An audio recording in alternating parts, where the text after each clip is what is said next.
Coming up on the Q30 Newscast, Quinnipiac President Judy Olean made an announcement yesterday that excited many students. Also, a new update on the fate of a popular off-campus destination and recapping the Student Programming Board's busy week of events on campus. A former presidential candidate withdrew their name from the 2020 election, as well as an update on a state trying to clean up after a devastating tornado. We are your ticket for news both in the Hamden community and around the world. The Q30 Newscast starts now.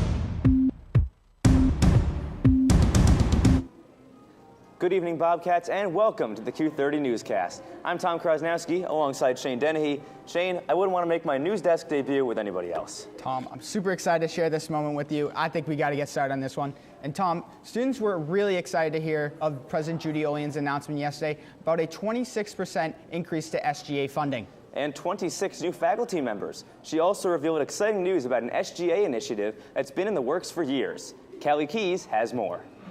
Club sports are on the horizon. We're much closer, and I promise next time I talk about it, it will come with a specific commitment and a date in terms of the types of sports we'll offer to get started and also when they will get started. After hearing this response from Thompson at the State of the CUNY in the last few years, members of Quinnipiac's unaffiliated club sports teams never imagined that this change they've been working so hard on would come so soon. The news came yesterday in an announcement from President Judy Olean.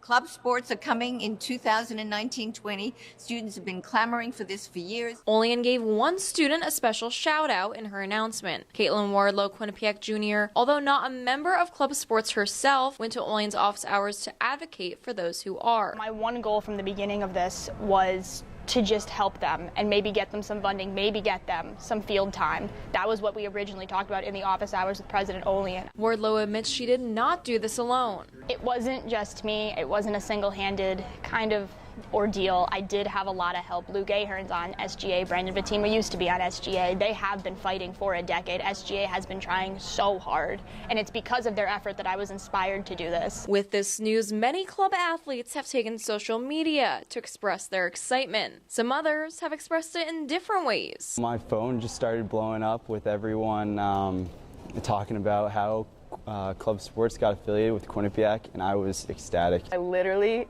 started running around the room, legitimately. I couldn't stop smiling. I had to take a sprint down the hallway because I was so excited. Even the alumni of these organizations like Sleeping Giant Lacrosse and New Blue Rugby have expressed that for them, this is a dream come true. One of my dreams when I started this team in the fall of 2012 was to wear the blue and gold, was to have Quinnipiac written across my chest, to have the Bobcat on the side of my helmet. I got some calls from alumni congratulating us.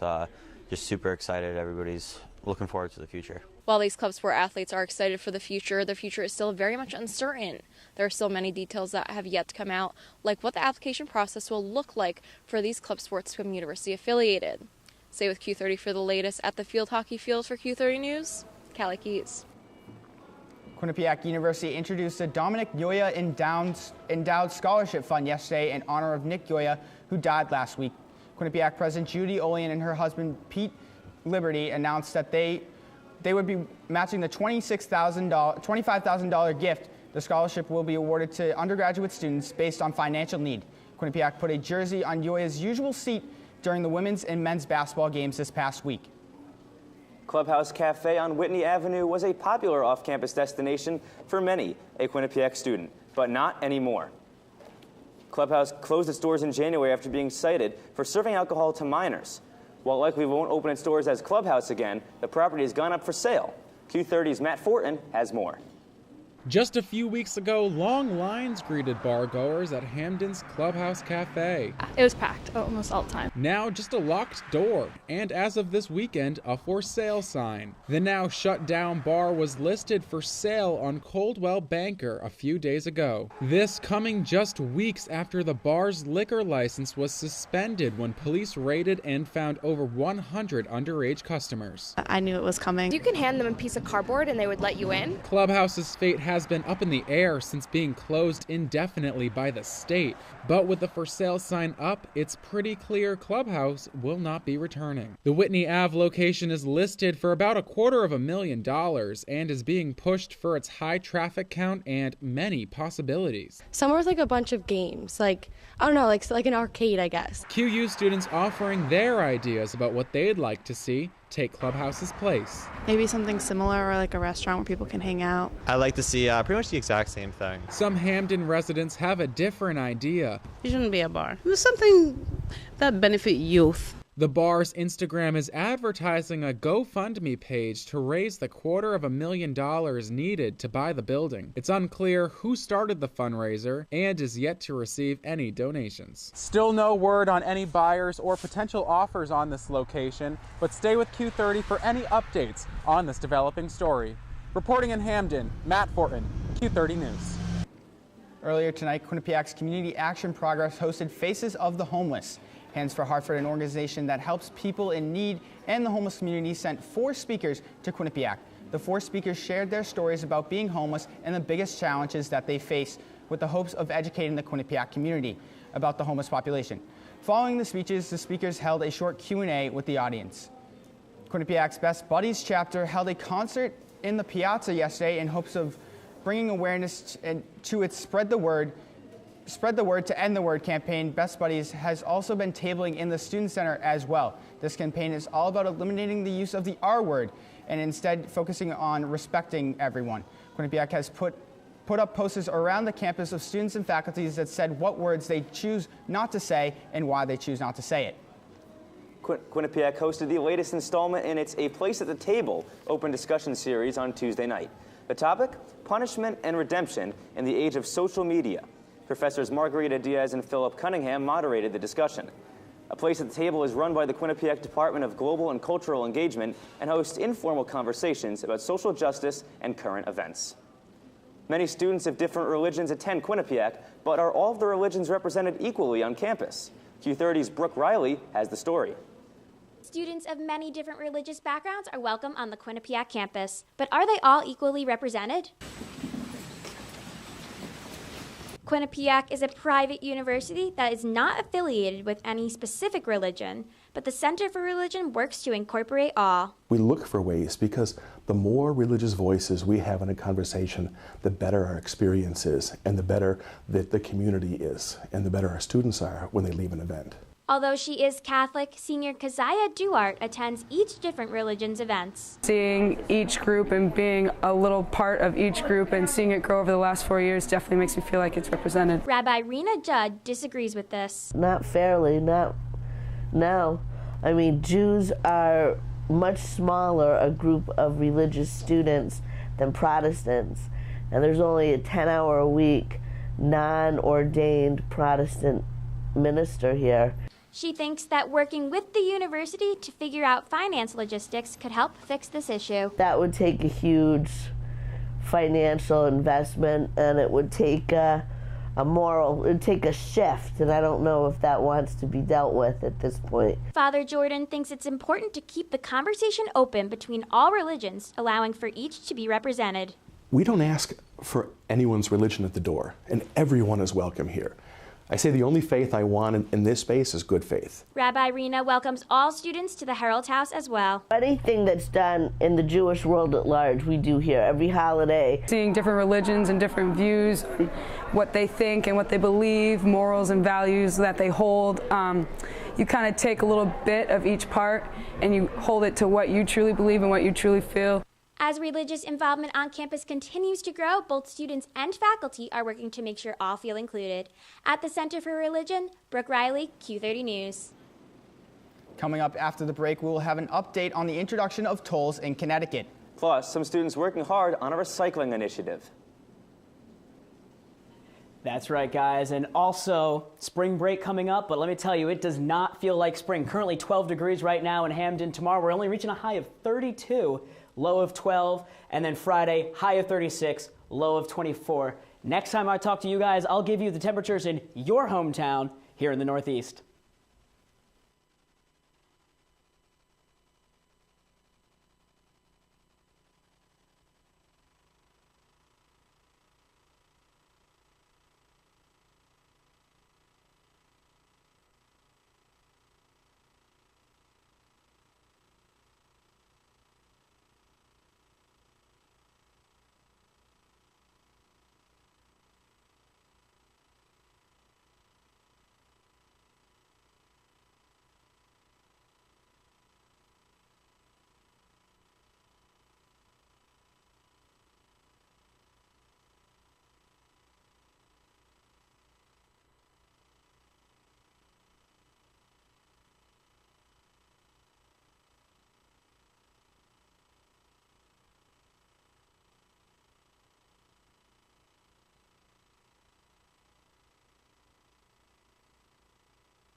Welcome back to the Q30 Newscast.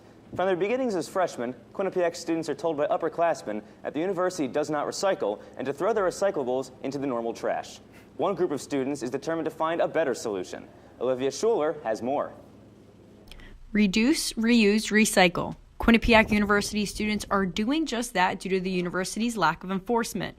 Saw it all go into one bin, thought that was just everything goes to the same place, so it didn't really matter if we put it in the trash or recycling or whatnot. When you live in village or hill, you just bring everything of yours just to one of the dumpsters nearby. So I just assumed that there was no recycling happening at all. Mater and his roommates have taken recycling into their own hands. They collect a large amount of recyclable items in their dorm room. We have all this saved up. We don't really want to be just throwing everything out. We might as well, since we already have some saved up, keep saving up. And I'm going to Stop and Shop every month, so I might as well bring them there, save the environment, save a bit of money. There has been an average of 10.46 tons of cardboard and 4.61 tons of mixed recyclables from September 2018 through February 2019, according to facilities. Quinnipiac Students for Environmental Action is also making strides to better the university's relationship with recycling. I have met with Judy Olean for her office hours, and I know that with her strategic plan, we've really been pushing sustainability in that. Currently, Quinnipiac does have a system in place for recycling, but to students, it seems unreliable. Keith Woodward, Vice President for Facilities, said containers from QU are delivered to our transfer station. All loads are reviewed and graded for contamination and loaded into trailers with other similar recyclable materials, and then hauled to one of our material recovery facilities. When it comes to change in the university's recycling habits, SEA is working on constructing a new system. Olivia Schuler, Q30 News. Connecticut state numbers for sexually transmitted diseases compare favorably to the rest of the nation, but are still on an alarming rise. The National Council for Home Safety and Security says that cases of chlamydia, gonorrhea, and syphilis have risen up to 70% since 2014. Christy Chase, Director of Health Services at Quinnipiac, says that at least one of these diseases has made the rounds at the health center. I would say the most common is chlamydia, which is consistent with state and national trends. It has been on a rise nationally as well as, in the community. Gonorrhea as well, but we really haven't seen it here. Chlamydia, I think, because people may not have symptoms and they're transmitting it before they know that they have it, so that's why it's so important to get screened and we can identify and then treat the partner as well. According to Chase, you should get tested at least annually if you're sexually active, as well as any times there's a change in sexual partners. The town of Hamden and its electric company, United Illuminating, are at an impasse. Hamden Mayor Kurt Lang would like to buy the almost 7,000 streetlights that UI leases to the town, but United Illuminating isn't selling. Under the current arrangement, UI owns the town's streetlights and leases them to Hamden. Lang believes that purchasing the lights would save the town $650,000 a year, and that self-managing the lights would lead to greener energy usage. Nearby New Haven bought its lights from United Illuminating and is saving energy and money as a result. For Hamden to go through with its plan to independently manage the lights, it'll have some work to do at the negotiating table. While new apartments are being built in New Haven, that doesn't mean that new parking areas are on the way. The town is pushing for less cars and an increase in public transportation. Doug Housladen, the New Haven Director of Transportation, says that $60,000 to $100,000 that each new structured parking space would cost to build could be used instead for residential units. The state of Connecticut held a hearing today as Governor Ned Lamont continues to push for the adoption of toll roads. Student residents are strongly against tolls, but Lamont is pushing for tolls because it will bring in more money for the state. Lamont knows it is controversial, but he said that the state needs a reliable source of income instead of needing to borrow more. Adding to the controversy is the fact that Ned Lamont was campaigning to be governor. When he was campaigning to be governor, he said that he was against these toll roads. The Student Programming Board held Tunes at Noon in the Lower CAF today. SPB partnered with Quinnipiac Dining to help bring a fun atmosphere to lunch with live music and free snacks. This event was held from noon to 1 o'clock this afternoon. SPB also gave out water bottles to the people who attended the event. QU Dining also had a great name for the event, calling it Music and Munchies. Quinnipiac students will be leaving for spring break this weekend. Residential Life is reminding students that they must vacate their dorms by 6 p.m. on Friday so that they can also request a late stay if they need to. Seniors are allowed to remain in their dorms throughout the duration of the break. Students are reminded to turn off all their lights, unplug everything, and to shut all windows and shade before departing. Residence halls will open again on Sunday, March 17th at 9 a.m. Q30 spoke with Residential Life Director Mark DeVilbus on the message to students heading to break.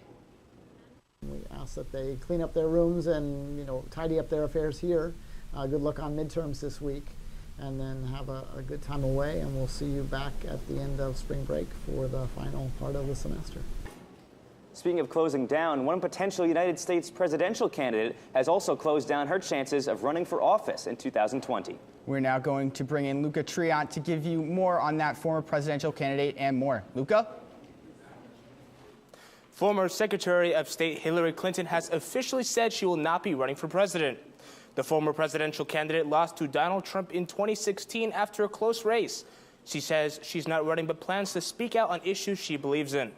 Clinton's statement clears speculations that she was going to run. Eyes are now turning to former Vice President Joe Biden, who's considering running. Over 10 candidates are throwing their hats in the ring for the Democratic nomination, with a nominee uncertain for the time being. House Democrats are pushing forward a resolution that will officially condemn anti-Semitism. The resolution comes as Democratic Representative Ilhan Omar spoke out against Israel. Members of both parties have said that her comments were deeply offensive and anti-Semitic. Foreign Affairs Chairman Eliot Engel said, quote, "I welcome debate in Congress based on the merits of policy, but it's unacceptable and deeply offensive," unquote. It is planned to be voted on this Thursday as the draft is being updated, with officials saying other forms of discrimination would be added. A resolution aimed at blocking President Trump's national emergency declaration has passed in the House. The president has given his word that he will veto the bill. If the resolution reaches his desk, it would be the first in his presidency that he would veto. Trump declared a national emergency along the southern border, promising to move over $6 billion in an effort to build a border wall. Many Democrats and some Republicans have condemned this action, considering it an illegal declaration. The resolution now moves to the Republican-controlled Senate, where it's expected to be voted on later this month. That's all I have for this week's political news. Back to you guys at the desk. Tom, it was a chilly day out today. Hopefully it will heat up soon. Paul Caracciolo will have your full forecast for the rest of the week as we close in on spring break. We continue to cover all the bases. Coming up, Joel Vanner has the news on an FDA investigation at some well-known stores and more in our national news update. Stay tuned. We'll be back after this.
Welcome back to the Q30 Newscast, Tom.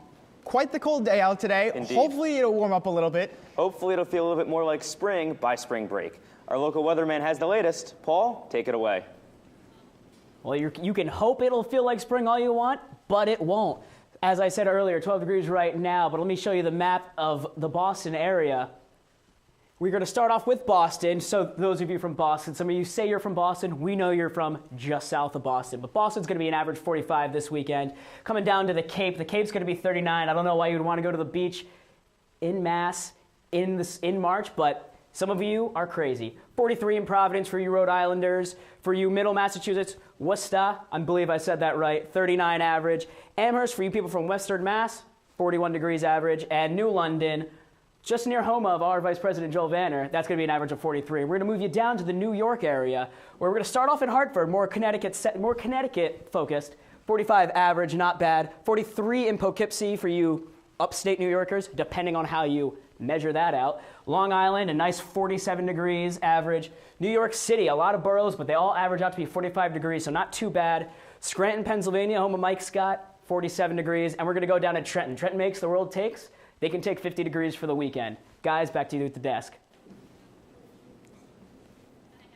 Thank you, Paul. It looks like it might finally be warming up a little bit soon. And one state is beginning the cleanup process after a devastating storm over the weekend. Joel Vanner has more on that and everything else that is happening across the country. Joel? Thanks, Shane and Tom. The New York Times is reporting that the National Security Agency, the NSA, has shut down a system that analyzes all domestic calls and texts of millions of Americans. This program is the same program that Edward Snowden exposed to the public in 2013. After Snowden's public releases, the U.S. Congress ended and replaced the program with the USA Freedom Act of 2015, and that act is set to expire this December. According to an advisor, the Trump administration, quote, hasn't actually been using it for the past 6 months, end quote. An NSA spokesperson told the New York Times that agency officials were evaluating all aspects of the program and discussing its future. Current Food and Drug Administration FDA Commissioner Scott Gottlieb will be resigning, according to the Trump administration. This news comes soon after Gottlieb's latest headlines from his crackdown on the selling of tobacco products to young people. 15 national retailers were put on notice by the Food and Drug Administration earlier this week for allegedly selling tobacco products to minors. The FDA began investigations into these retailers, Walgreens, Walmart, 7-Eleven, BP, and Citgo among them, in 2010. CNBC reports that Gottlieb sent Walgreens a letter on Monday requesting a meeting and that they were the top violator among pharmacies that sell tobacco products. An FDA press release stated that 22% of Walgreens locations that were inspected by the agency caught employees illegally selling tobacco products to minors. Walgreens responded to that press release saying that it has a, quote, zero tolerance policy, end quote, regarding selling tobacco products to minors. An EF4 tornado ripped through Lee County, Alabama on Monday, and it was the deadliest United States tornado since 2013. The tornado brought 170 mile-per-end winds, was almost a mile in width, and left a path of destruction at least 24 miles long, according to the National Weather Service. Officials are still assessing the damage, and as of right now, the death toll is at 23 people, including 3 children under the ages of 10. Rescue and cleanup efforts are, of course, underway. And that wraps up my national news report. Shane and Tom, back to you guys at the desk. Thanks again, Joel, for the National News Spotlight. When we come back, Katie O'Keefe will join us to give us an update on Quinnipiac sports, including one team's season coming to an end in dramatic fashion. We'll also have an update on the fate of 2 dogs who are being held in the North Haven Animal Control Facility. We'll be right back after this.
It was a busy week for the Quinnipiac sports teams as the winter teams wrapped up their regular seasons. We're now going to welcome in Katie O'Keefe to recap the week that was for Quinnipiac athletics. Katie?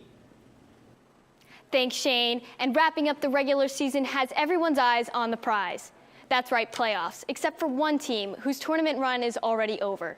The women's ice hockey team ended their postseason on Saturday after a 2-0 series loss to Clarkson in the ECAC hockey quarterfinals. It was not only the end of a season, but the end of an era. The team will lose senior stars like captain Melissa Samaskevich, who was drafted to the NWHL draft earlier this season, along with assistant captains Kenzie Lancaster and Randy Marcone, who have a combined 14 goals this season. The senior class alone has scored 42% of the goals. Graduation means there will be some big skates to fill next season. Meanwhile, the men's ice hockey team hasn't even started tournament play yet. On Saturday night, the Bobcats closed the regular season with a 4-1 win on Bulldog territory. This win awarded the Bobcats Cleary Cup co-champions, tying with Cornell. There you see the team celebrating along with the president in a few moments.